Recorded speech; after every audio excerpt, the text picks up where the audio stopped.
Dear students, आज आपको चीन की न्याय व्यवस्था के बारे में अर्थात जुडिशियल सिस्टम के बारे में बताया जाएगा। चीन की न्याय व्यवस्था।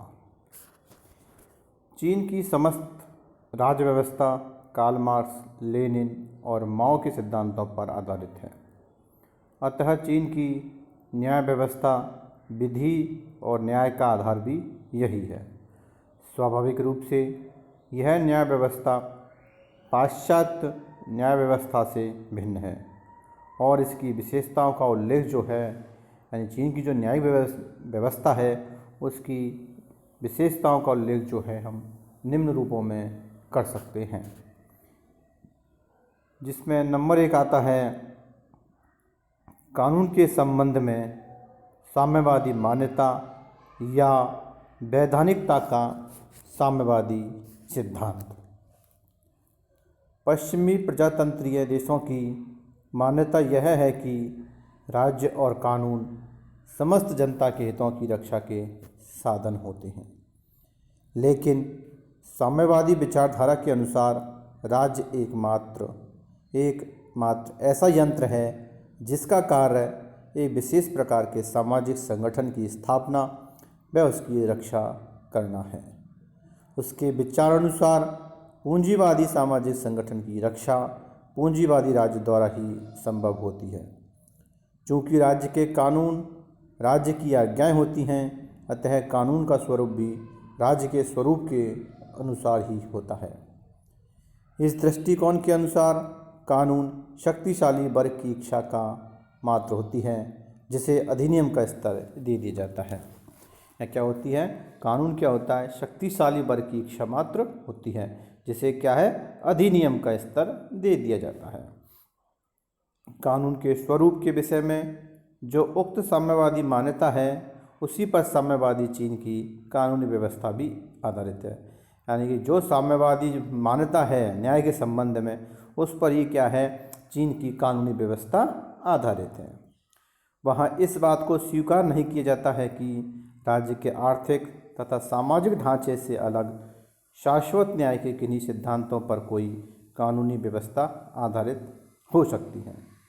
वह वस्तुतः यह मानकर चलती है कि कानून शासक वर्ग की इच्छा की अभिव्यक्ति के साधन मात्र होते हैं और एक समाजवादी राज्य में कानून ऐसे होने चाहिए जिनसे श्रमिकों तथा उनके अधिनायक तंत्र के हितों की सुरक्षा बनी रहे। अतः साम्यवादी चीन की विधि और न्याय संबंधी धारणा में प्राकृतिक कानून अथवा राज्य के विरुद्ध सुरक्षा का व्यक्ति का अधिकार जैसे विचारों के लिए कोई स्थान नहीं है। साम्यवादी चीन में इस विचार को मान्यता प्रदान की गई है कि कानून सदा ऐसा होना चाहिए जिससे साम्यवाद की जड़ें अधिकाधिक मजबूत हो सकें। यानी कि चीन में क्या किस बात को मान्यता दी गई है कि कानून क्या है? ऐसा होना चाहिए जिससे क्या है? साम्यवाद की जो जड़ होती हैं वो अधिकाधिक रूप से मजबूत हो सके, चाहे उसके द्वारा व्यक्ति को पूर्णतया राज्य के अधीन ही क्यों न बना दिया जाए। यानी कि साम्यवाद की जड़ मजबूत होनी चाहिए, चाहे व्यक्ति उसके अधीन ही क्यों न कर दिया जाए, राज्य के अधीन ही क्यों न बना दिया जाए। और दूसरी विशेषता आती है चीन की न्याय व्यवस्था की, वो है न्यायपालिका की स्वतंत्रता को मान्यता नहीं।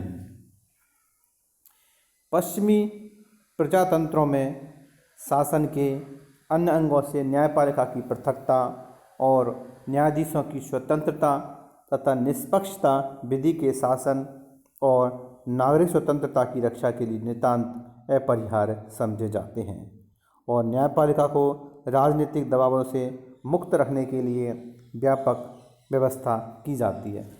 यानी जो भी पश्चिमी लोकतंत्र के जो देश हैं उनमें क्या होता है? न्यायपालिका को क्या है? सभी प्रकार के राजनीतिक दबावों से मुक्त रखा जाता है, जिससे क्या है? वो सारे समाज की अपने कानूनों की रक्षा कर सके और निष्पक्ष रूप से अपना कार्य कर सके।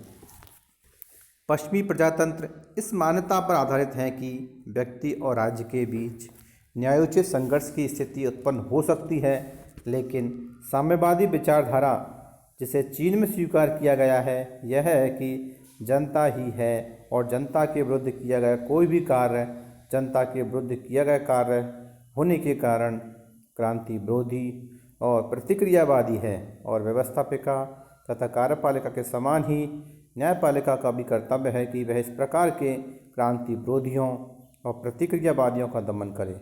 अतः न्यायाधीश राजनीतिज्ञ होने के स्थान पर साम्यवादी दल के प्रमुख सदस्य होते हैं। सर्वोच्च जन न्यायालय के वर्तमान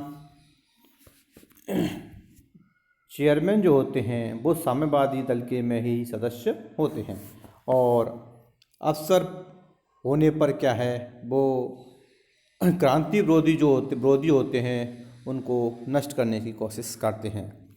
प्रजातंत्रीय देशों में न्यायाधीश के इस प्रकार के कथन बहुत ही अनुचित समझा जाता है।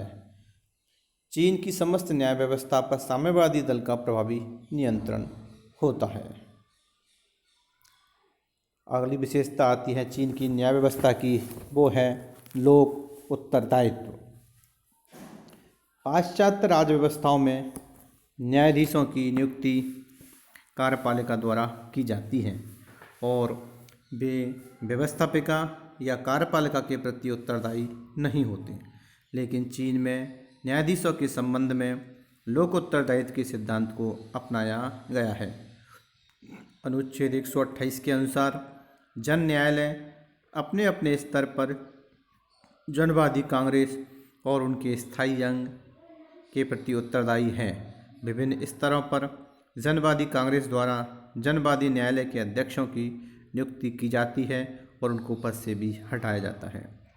व्यवस्थापिका के प्रति न्यायाधीशों का उत्तरदायित्व समाजवादी व्यवस्था वाले देशों का विशिष्ट सिद्धांत है। अगली विशेषता आती है समझौते और मध्यस्थता की प्रणाली। चीन की न्याय प्रणाली की एक प्रमुख विशेषता समझौते और मध्यस्थता की प्रणाली है। सामान्य किस्म के झगड़ों का निपटारा करने के लिए प्राथमिक न्यायालय के निरीक्षण में समझौता समितियां स्थापित की जाती हैं। इन समितियों में जनता के निर्वाचित प्रतिनिधि होते हैं और ये समितियां वादी और प्रतिवादी की सहमति से बहुत बड़े पैमाने पर छोटे छोटे झगड़ों का निपटारा करती हैं। इससे न्यायालयों का कार्यभार कम हो जाता है तथा वादी और प्रतिवादी को भी लाभ पहुंचता है।